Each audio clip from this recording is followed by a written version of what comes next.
So hello guys, welcome to my channel again on Australian bank account getting frozen due to P2p transactions.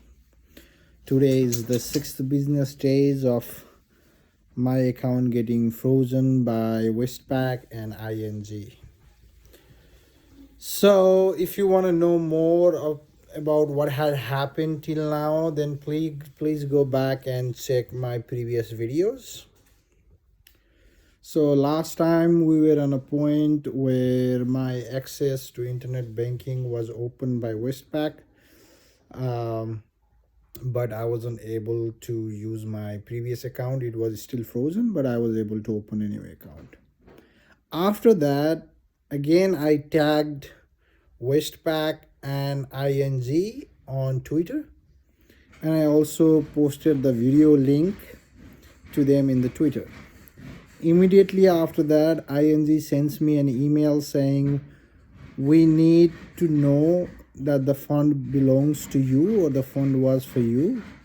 So please provide us the documentation so we can review to give you access to your banking. That's a good news, right? And then I have provided them the documents. Like I have prepared a PDF with each and every transaction is number 1, number 2, number 3. For example, number 1, XYZ, this much of a dollar was transacted on this time, and then I submitted the profile of the buyer as well, the screenshot from the Binance. I also gave them the order receipt number that the Binance gives you after you ask them the receipt, and the payment screenshot sent by the buyers. So I had around 7 transactions on ING, so I gave them all 7 transactions details. Now possibly I'll be hearing from them probably tomorrow or day after tomorrow. I think so. Probably Monday, yeah. On the other hand, Westpac again gave me a call. This time I didn't give a call, but Westpac gave me a call from their compliance officer or someone who looks at the internal complaints. That Westpac, which wasn't giving me enough informations on what happened, what is going on, who froze my account, what are the transactions that is in a dispute. That Westpac, the girl name was Michelle. She was very helpful. She gave me a call and explained me everything. What happened, what is going to happen, probable steps and everything. She assured me that within 10 business days, we're gonna wait for other banks to report back to them all the deposit that has been coming through from different banks. They are asking each and every banks if the user actually made the deposit. All right, so they have found $1,000 and another $900.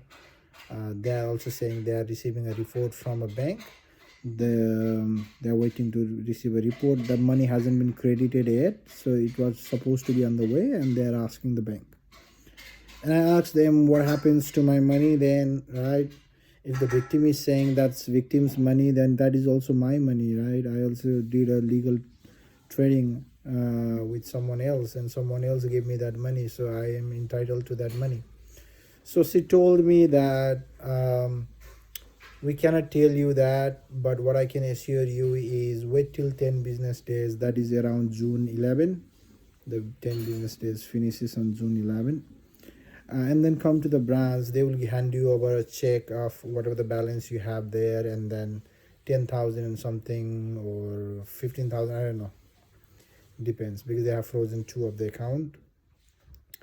And they will give me a check of whatever the amount is there in the balance, and then you can open a new account and put it there, or you can also deposit into the next account.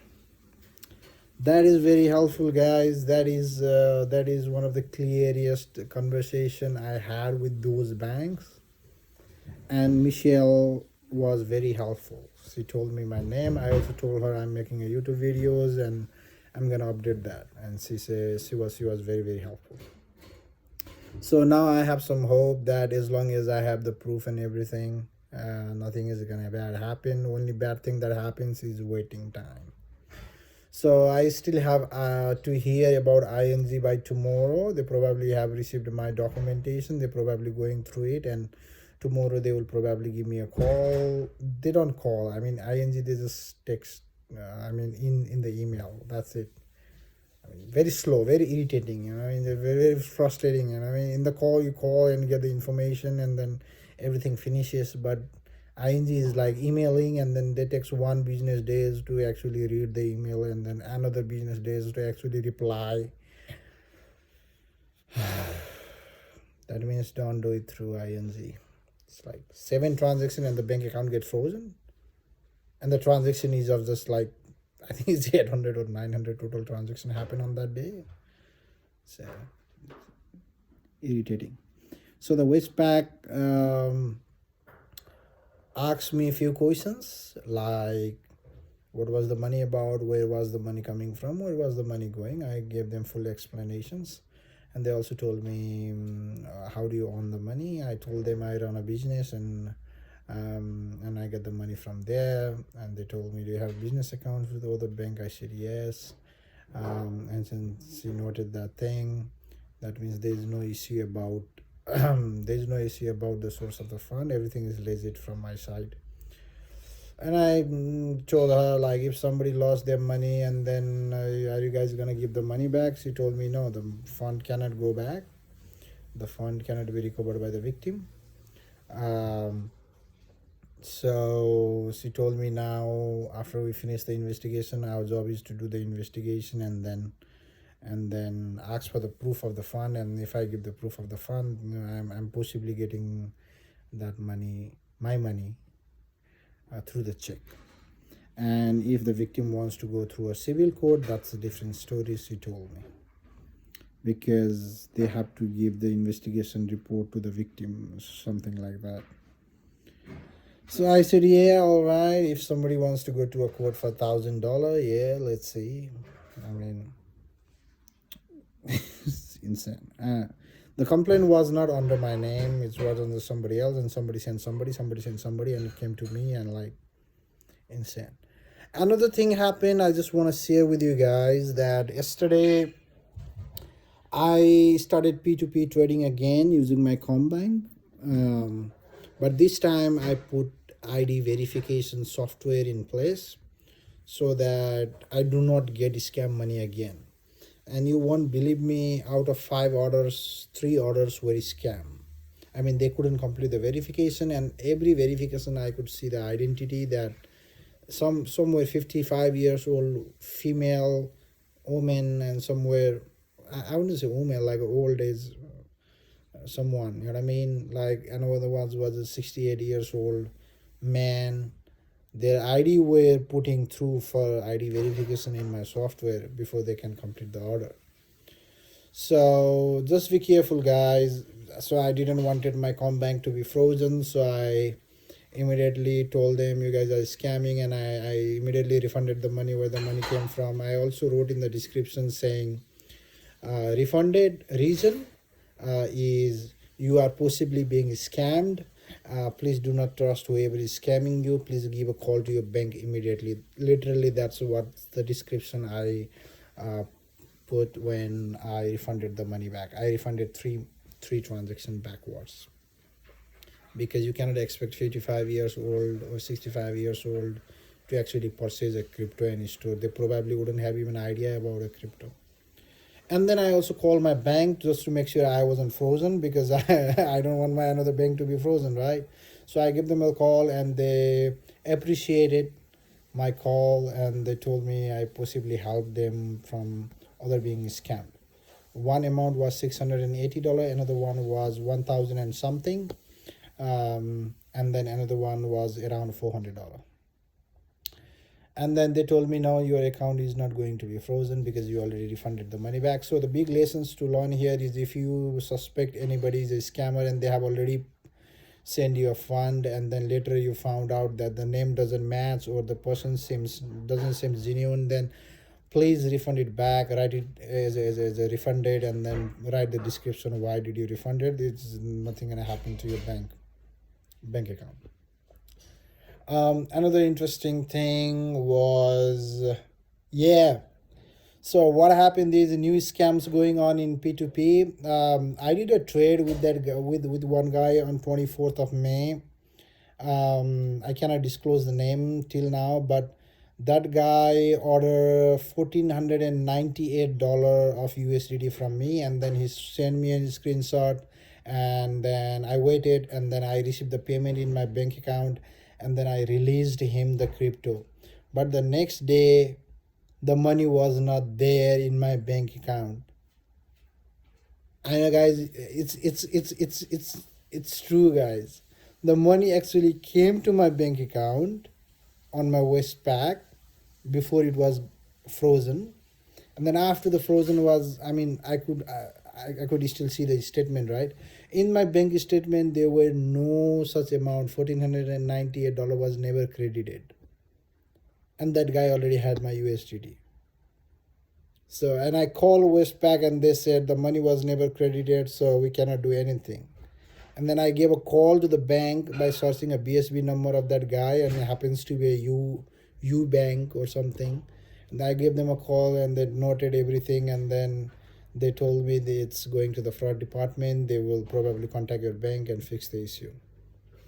So what has happened here is people are not actually paying you. They are scheduling the payment for today. That means you will get credited in your account, not actual credited, but it will say pending, but it will show in your bank account, right? And as soon as you see the amount, you're going to release the crypto, but later that guy is going to cancel that scheduled payment, and your money goes back. Now you have nothing to, you cannot do anything because it takes 1 business days for the money to be credited. But I even didn't know that, guys. The money went back, and both Westpac and his bank was confused. I couldn't get contact with that guy, so I contacted Binance. I gave them the bank statement saying the money never arrived. This guy is scamming. Money arrived and then disappeared. Then the Binance told me that they have frozen his asset, they have frozen his account, and told me there is enough fund to cover my losses. So, guys, I'm getting that money back anyhow through Binance or through the bank or somewhere. But be careful, guys. This is a new scam going on. How good you are, it doesn't matter, but make sure don't release the crypto unless it's actually there, not pending. Now I realize that the pending amount can be reversed because they don't actually hit and pay. They actually just schedule the amount, and then you actually get the amount there, and that's where you think the trade is over, and then you complete the trade, but that's not how it works. So yeah, this is what happened till today. I will give you update tomorrow what is going on, so that you guys can have a good idea next time if your bank is frozen, what to do and what not to do. Make sure you are vocal on Twitter. Make sure you are vocal. You do the complaints because you did nothing wrong. You have to go in front. You have to face everything. All right, because they took my money. I even asked the people, like, you took my money, are you going to pay me interest, right? I need interest of that money, right? They froze it, and then they're probably going to lend it somewhere, right? This is how the banking system works.